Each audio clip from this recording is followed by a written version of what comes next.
Hello, good morning, and welcome to Wellness Wednesday. I am so excited to have Vanessa Torre joining us today. And Vanessa is a writer and a speaker and a midlife coach for women looking to make remarkable changes so they can live creative, fulfilling, and meaningful lives. And Vanessa is here with me today, and we are going to have a frank conversation about body image in midlife and beyond. So welcome to Wellness Wednesday. If you have any questions, please drop them in the comments, and I will head over to the Facebook page as well to pick that up. All righty. So Vanessa, tell us a little bit about yourself.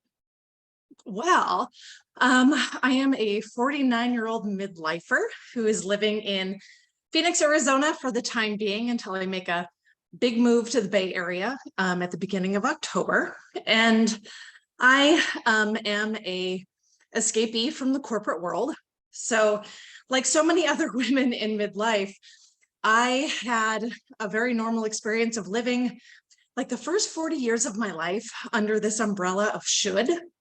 Like I should do this. There were all of these things that I wanted to do. I mean, if I had my druthers, I would have left home at 18 and gone to Chicago to be in Second City and been the next, Tina Fey, but that wasn't for me. That was for Tina Fey. So, but instead, I went to college. I got a degree. I got a job. I got a career. I got married. I had a kid. I got divorced. I got another husband. And then I woke up after the second divorce, which happened in my early 40s. And I'm like, is this it? Is this all that there is? And I think that is the burning question that so many women in midlife encounter is this it?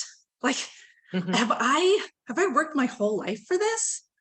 And the midlife crisis, I hate the term, for women is so understudied and under-researched that there's so many of us that just don't have any roadmap for how we're going to navigate this because no one's paid attention to us.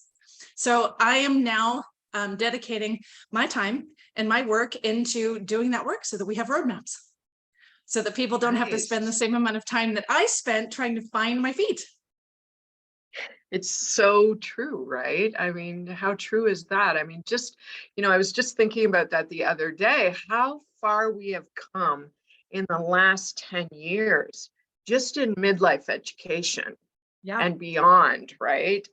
Research, education, and now women, creating groups, and there's just so much out there now that there never was before. Yeah. And you're right. Often we look at this time in our lives and go, okay, so what's next? Yeah, right? It's interesting that the midlife crisis in men started being studied in the late 50s, early 60s. But back in 1963, Betty Friedan put her finger right on it. She had it right there, and she called it the problem that has no name. And then we never named it. Yeah. Wow. And Betty Friedan called it that the problem we had no name because it was that women were told all our lives what was supposed to make us happy. We were supposed to have like the good housekeeping ideal life with the husband and the kid in the house, but it didn't make us happy as we were promised. We were promised it was supposed to make us happy. Like if you ever open up the book, The Joy of Cooking, it's not the joy of cooking. It's the joy in being completely and totally domesticated. But that's what women were told. Yeah, exactly. Yeah, exactly.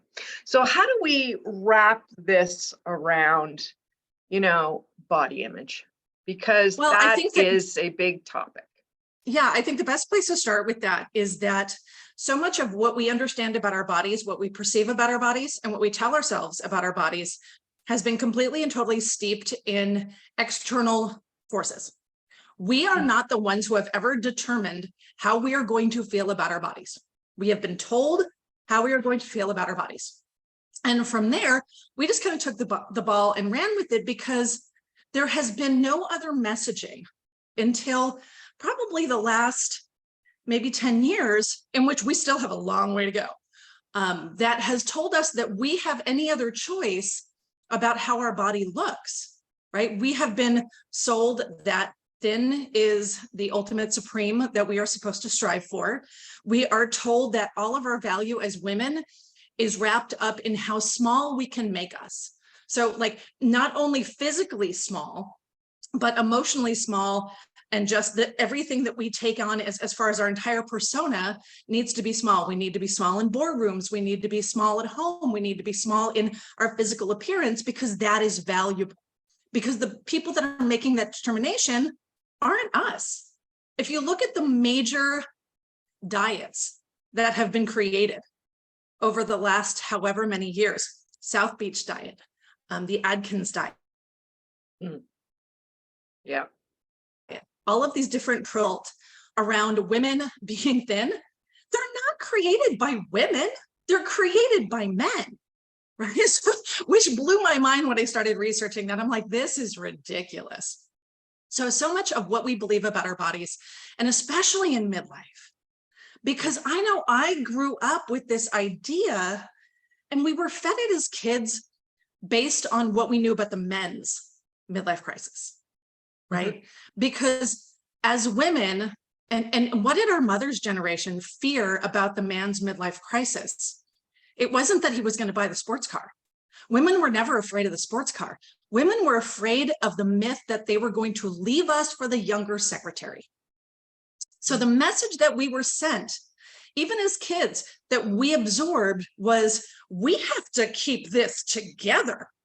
Because if we don't, we're going to lose our husbands, we're going to lose our lives, we're going to have nothing. Or if we're not married, we are sold on the spinster idea that if we are to attract a male, we are supposed to look a certain way. And if we don't look a certain way, we're not going to attract a male. And we're going to live the rest of our lives alone with our cats, which I don't know how many women that are watching right now are like sitting in a place where they're like, sign me up for that. Sign me up. Where do I get the cats? Where do I get them? Right. So it's so true. And we're not, as we look at this and we start to pull this apart, literally, right? Even aging, we have to, and we're shifting. Our hormones are shifting. Our body is putting, is giving us more abdominal fat, right? Oh, yes. Estrogen, protection for bones. And here we are, based on what we're told, we are trying to get rid of what is naturally happening. Bingo. The way the body is set up. And I know even for me, that's been a big struggle. That has been a big struggle. And, body image, coming from an eating disorder, body image is morphed. It's skewed, right? It's changed. But, whether you have an eating disorder, have had one, or whatever, women are just, we spend more time beating ourselves up, tearing ourselves apart. Look at the bad arms, look at the belly, look at the, whatever, than we do taking in the complete picture of the beautiful sacred beings that we really are. 100%. And I think that you just hit on two things that I'd love to dive into. One is which is our relationship to food and eating. And the other one is our relationship to body movement. Because what I have learned, and I will tell you, Sherry, I have struggled my entire life with my body. I grew up being exceptionally underweight. I had the metabolism of like a hummingbird on like crack cocaine. And I was the kid that everybody told to go eat a cheeseburger, which is so damaging because it had become so much of my persona that it screwed with my mind when I hit 30 after I had my kid, and I was no longer the super skinny person easily. Like my persona was gone. And then people looked at me more harshly because they had a certain image of me they had had for 30 years. And now that's gone, and all of a sudden I'm getting fluffy. And there were comments made like, oh, I'm telling you, like there should be a constitutional amendment that outlaws any man making a public comment about a woman's body. Done. Like, where do I sign up to run for Congress to get that passed? 100%, 100%. I work very hard now to not comment on weight, right? Because when our weight is commented on in a positive, it reinforces this whole dieting mentality, this whole, starve restriction. And then when we're not doing that, nobody's complimenting us. So we must be fat or whatever we're telling in our head. So please don't comment on weight. Not at all. Right? One of the things that I'm doing, I'm working right now. I have a coaching program that's a membership-based program with some midlife women. It's incredibly amazing. Our monthly focus is on building a better midlife self-body image.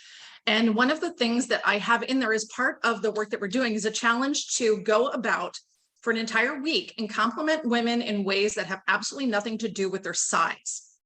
So a hair color, earrings, a shirt, shoes, whatever it is, complimenting a woman on her aesthetic in terms of her style is going to go so much further than one on weight, because that was a conscious choice that she made. Like, I didn't wake up this morning and go through my closet and choose to be the size that I am, but I chose what I was going to wear. That was a conscious choice that I got to actually have my own influence on. So celebrate that. But I want to get back to, you had said something also about the restrictions. And so that kind of ties back to the eating and the relationship with food. And I have struggled with disordered eating for decades. And I think a lot of women aren't necessarily familiar what that means even. I think that women see that there's either eating disorders, which would be anorexia, bulimia, things like that, binge eating. And they say, okay, well, I don't go and throw up after my meal, so I must be okay. But they're still exhibiting symptoms and traits of disordered eating. And how prevalent disordered eating is in our culture is overwhelming. And that includes anything like cutting out entire food groups. I have done Atkins and keto because I was told that carbs are the devil. I've done South Beach and cut out any and all sugars. I did HCG diets. I have done just about everything. And I have probably gained and lost the same 15 pounds for the last 20 years. And I'm really over it. And I got to the point where I said, I love food. God, I love food. I think that so many of us, like, we love food. My boyfriend, Hannah God, right? I am a 5'9", 5'8", 5'9" woman. My boyfriend is a 6'3" man, and I fit into his jeans, okay? Which messes with my mind just a skosh, but okay. The man he doesn't like food. He doesn't like eating. He doesn't get joy from it. I do. So he's like naturally thin. I think so many of us that might be a little fluffier is because we do love food. Give me a cream sauce. Give me pasta with a cream sauce. Give me chocolate. Give me ice cream. I love all of that stuff. But we've demonized how we eat. And when we do that, we take the joy out of eating, where what we really need is to work on willpower, self-control, and accepting that all foods are wonderful. All foods are wonderful. Like, if you look at French women who are stunning, like, they eat whatever they want, only in moderation, right? So it's okay to have cheese and bread and wine for dinner. I advocate it highly. But you're not going to eat like 16 ounces of cheese, right? You eat intuitively. And we need to understand that food is fuel. Right? Our body needs it. When we don't fuel our bodies, we can't do all the wonderful things, which brings me to the point about body movement. I hate running, hate it. If you see me running, something's gone horribly wrong. You should call someone. You should stop me. Something's not okay. Likewise, I find that spending 45 minutes on the elliptical trainer is the most excruciatingly boring thing you could ever do. I don't want to do it, but I have done both of those because they're like the freight train to weight loss. So like, oh, well, just run and you can burn like 120 calories a mile. It's like, oh, okay, I'm doing the math. What I've realized I enjoy is moving my body in ways that make me happy, that bring me joy. I also look for ways that I can tap into the inner child in me that maybe wasn't as happy when she was 12, right? So I bought her a pair of roller skates. My inner child has beautiful roller skates with pink wheels and turquoise laces and all of the things that I can do that are happy movement. Because when we disconnect, moving our body, like the exercise being the means to the end, isn't joyful. Then we don't want to do it. We don't stick with it. It seems like punishment. When we have to go and do it, we're in a negative mindset. And then also what we expect out of it, especially at midlife. Man, when I was in my 20s, I could go run 3 miles and sit down on the couch and lose 2 pounds, right? Like now, like I could run a marathon and probably wake up the next day and have gained a pound. But when we remove the expectation of what's supposed to happen after the exercise, from we're smaller to we're happier, then it changes the game. And guess what? We're still moving our bodies.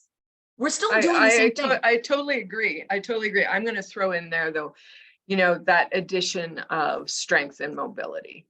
Sure. Right? Doing those things that helps to get our body stronger. And one of the reasons that, I do so much of that work with my students. And, I'm working with a gentleman right now, he's almost 80. And one of our main goals is to get him onto the floor and off the floor. Right? So strength and mobility is huge there in that movement. But the mindset to which we show up to movement. Yes. Right. You're so right on that, right? Finding that inner child, doing that, but also, a point of love and respect for our bodies. Right. They're made to move. They are made to move. They need strength. They need mobility to independently live, not to fit into the smaller genes. Yes. I'll tell you, when I turned 41, I think, was when the Star Wars movie came out that Carrie Fisher was in, where everyone was body shaming Carrie Fisher.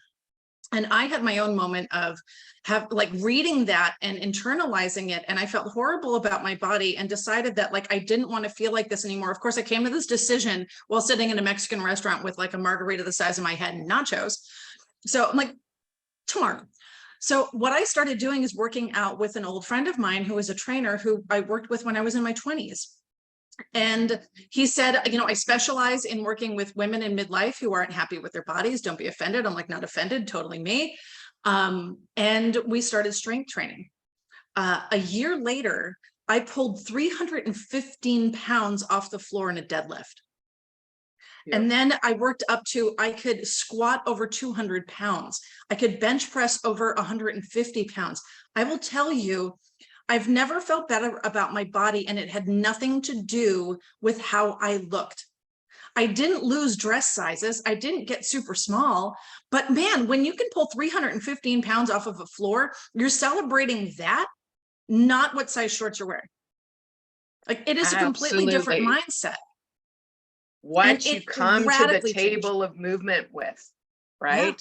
Yeah. It's for sure 100%. And it's so important, when we're thinking about body image and looking at ourselves, when we experience our strength, when we experience what our body is made of and what it can do in midlife and beyond, right? This fuels our mindset in a different way. 100%. It's not about, I've got to do this, right? It's about pulling that, right? Look at me go, look what I just did. And, then all of a sudden you're looking in the mirror going, oh, wow, look at this belly. And you're like, no, wait a minute. Look at this core. I am rocking it. I just did that, right? So now you have the physical proof that's measurable of what you just did with your body. Right. Because when we are focusing so much on you just hit on it, Exactly. When we're looking in the mirror and we're focusing on our belly instead of what our core can do, what we're also not doing is when we zero in on the negative parts of ourselves, the parts of us that we don't like, what we're doing is choosing to spend our energy on that rather than focusing on things that we do like. Right? Like you talk about the midsection, midlife spread. I am living it, but I still have rocking biceps. Like my arms, I'm loving it, right? So I'm celebrating this, and how I'm doing that is I refuse to wear sleeves. I have tattooed my arms because I liberated myself from the idea that I couldn't do that. But I'll wear like I dress, like I've learned to dress so that I'm amplifying what I love about myself and not necessarily intentionally hiding it, but I'm focusing on the good parts. Right. And that has been a huge shift for me. One of the other things that I feel is so dangerous for women in body image is looking at other people and comparing ourselves. Yeah. You know, and that is, I think, one of the hardest things that we deal with when we walk about around the world is that I think that especially now that we have so much social media presence. I mean, when we were growing up, when we were teenagers, when we were in our 20s, we didn't have social media. We didn't have like this inundation of images that told us how we were supposed to look. And now we have them. One of the things that I also challenge the ladies that I work with to do is like, get yourself some damn realistic role models. Like, yeah. My Instagram feed still has, I'm trying to get rid of it. It's like 25-year-olds in Lululemon on the beach working out. And I'm like, for years, I thought like that was going to motivate. Like that's going to motivate me. I'm never going to look like that.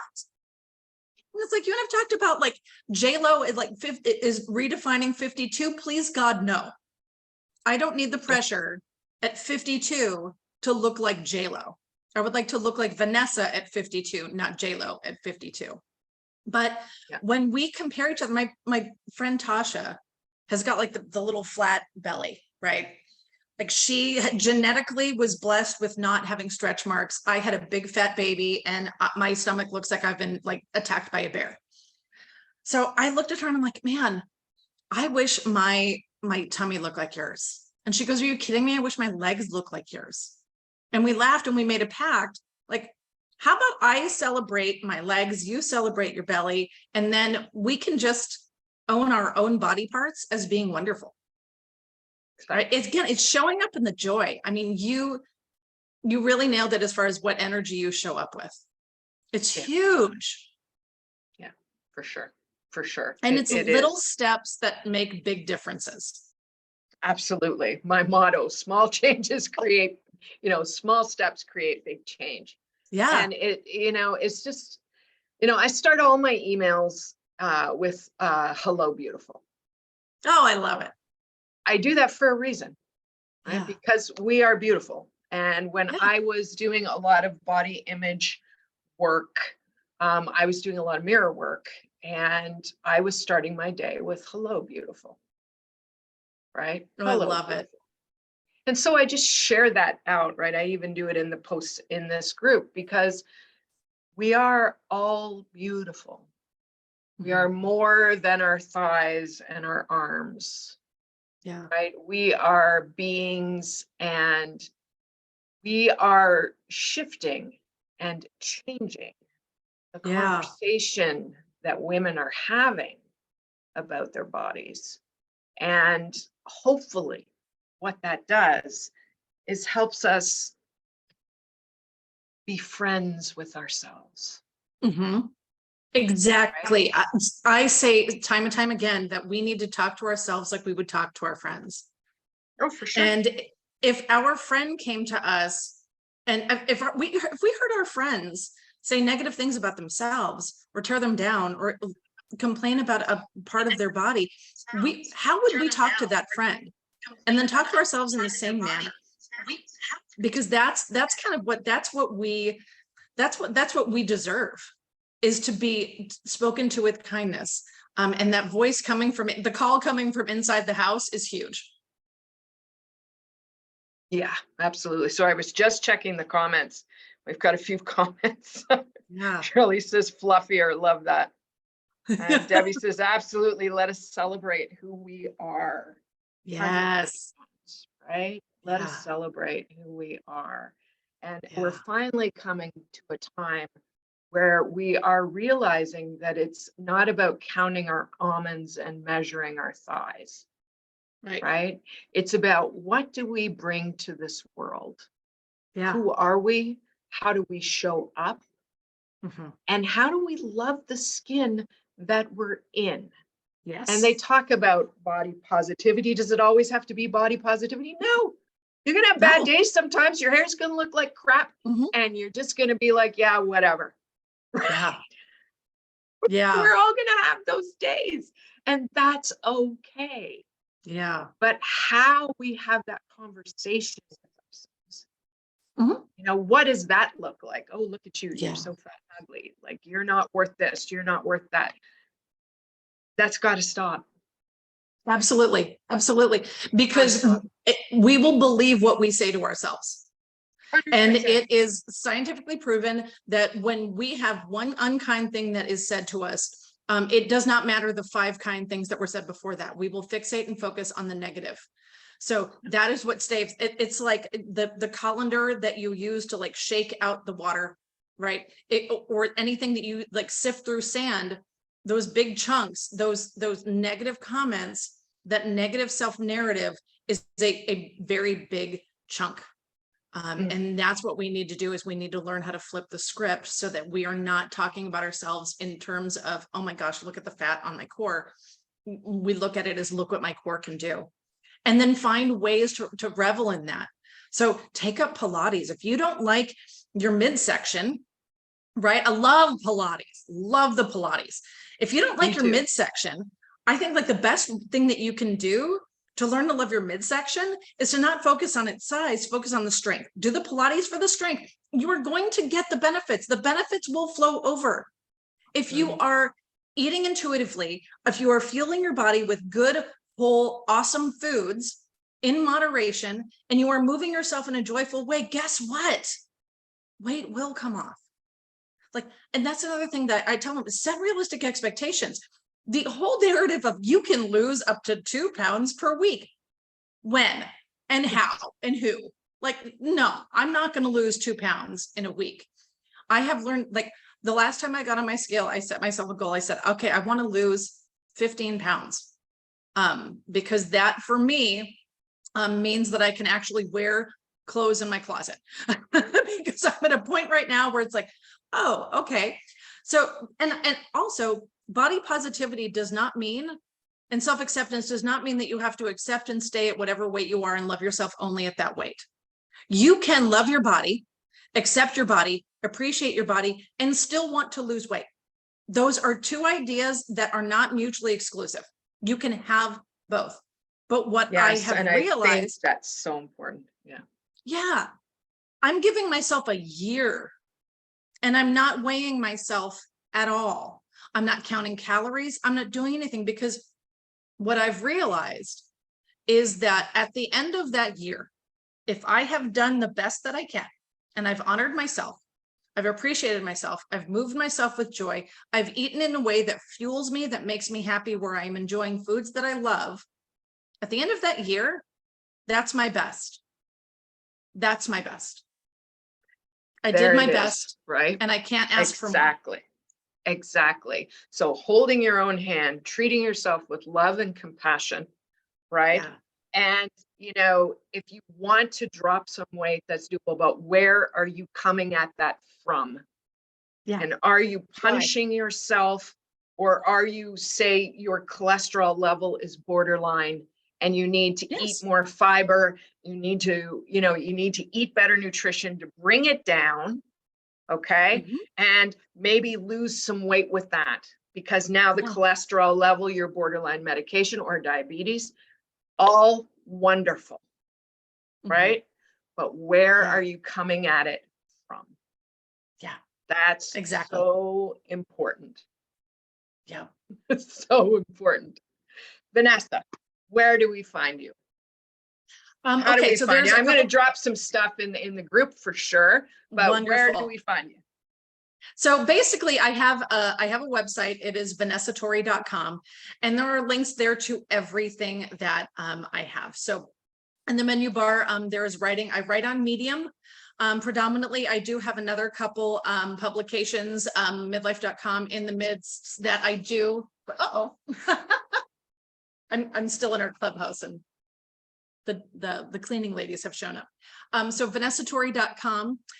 There's a writing tab. You can get to the writing. There's also all the different coaching programs that I have there. And then at the top, there's also all of my social medias. I'm very active on Instagram. I have a free Facebook group for women as well. Maximizing Midlife. And I also, I make a lot of silly videos on TikTok. Because someone You told me told that me about that. like Gen X has no place on TikTok, and I'm like, watch me. And I have a ball. That a girl. So That a girl. and I love post daily. I'm doing all through July on TikTok. I'm doing a different body image self-love tip every single day. Lots of Excellent. resources. So vanessatorre.com is where you can find all of my stuff. All right. Thank you so much for joining me. What just a phenomenal conversation. So fun. Yeah, so fun and authentic and frank. And, these are the kinds of conversations we're having. So Thank you so much for having me, joining Sherry. me. Always a delight to spend time with you. Yeah, right back And at all you, of you girl. ladies have an amazing, amazing rest of your week. All right. All right. Take care. There we go. We're off Facebook. Thank you so much. There we go.